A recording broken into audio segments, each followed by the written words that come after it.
Hello, my name is Anders Carlson, and this is our subject, Hannah Boyer. And today we're going to be performing the Astrand cycletest to estimate her VO2 max. So she's just finishing up her warm-up of 3 minutes at 25 watts. And now we're going to increase her intensity to 100 watts. Now she's going to pedal at this intensity for about 2 minutes, and then I'm going to take her heart rate, blood pressure, and RPE measurements to ensure that she's in a sub-maximal range. We chose 100 watts based on the fact that she is a conditioned female, and ACSM guidelines recommends that intensity for someone who is conditioned. Earlier we took her resting vitals, and from that her blood pressure was 110/60, her heart rate was 57, and her RPE was a 6. So from that, we determined that she was safe to start the exercise test, as all of those values were within the normal range at resting. We also determined that the patient, their cardiovascular risk stratification is low, as she has a normal heart rate at resting, normal blood pressure values, good cholesterol values, no family history of cardiovascular disease, and has an active lifestyle. So we got about 45 more seconds, and then we're going to go ahead and take those heart rate and blood pressure values. Feeling all right? Yeah, got a little harder, but it's going good. Good, good.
Alright, can you please point to where you are at on here?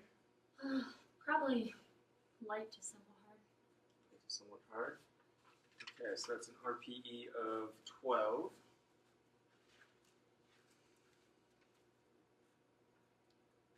Alright, and from that, her heart rate was 120. Her blood pressure was 132/64, and her RPE was a 12. So from that, we know that she is within her submaximal range, and that we can continue with the test. If her values were not within that submaximal range, we would have to increase the intensity and start over the 6 minutes of testing.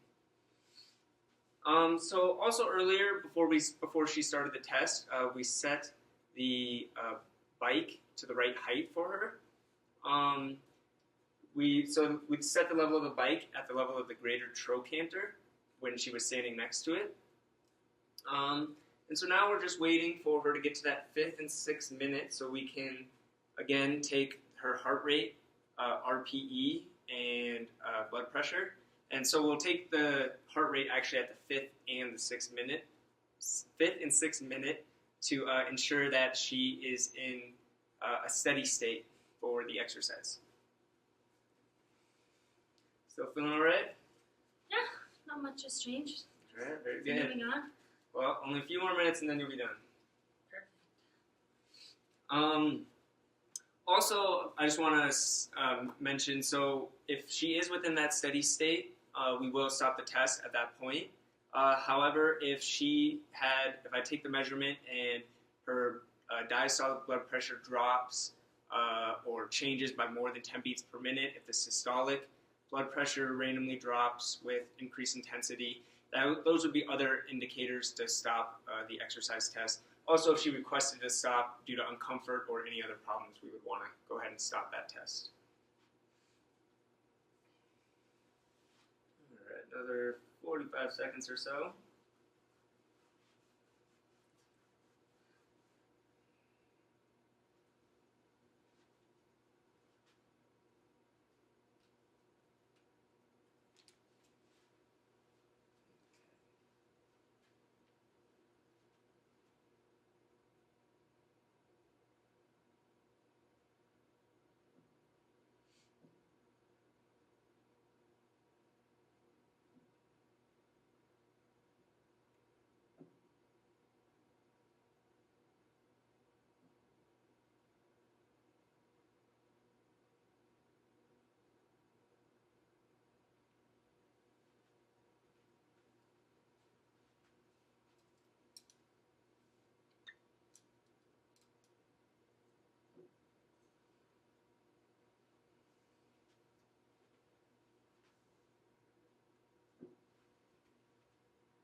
Okay, where are you at on here?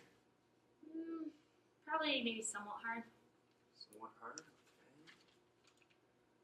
So it's an RPE of 13. Okay, so for that round, we measured her heart rate at 136 beats per minute. Her blood pressure was 140/60, and like I said, her RPE was 13. Okay, so we're going to go ahead and take her heart rate measurement one more time to ensure that she's in that steady state.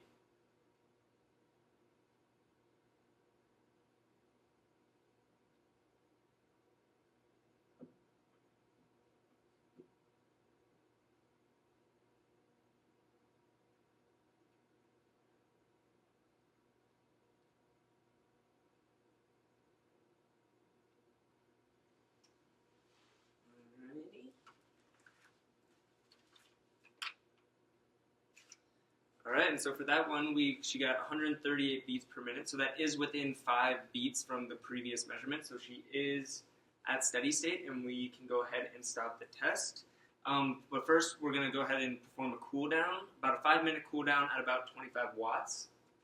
So we'll go ahead and decrease the intensity to 25 watts, and let her cool down.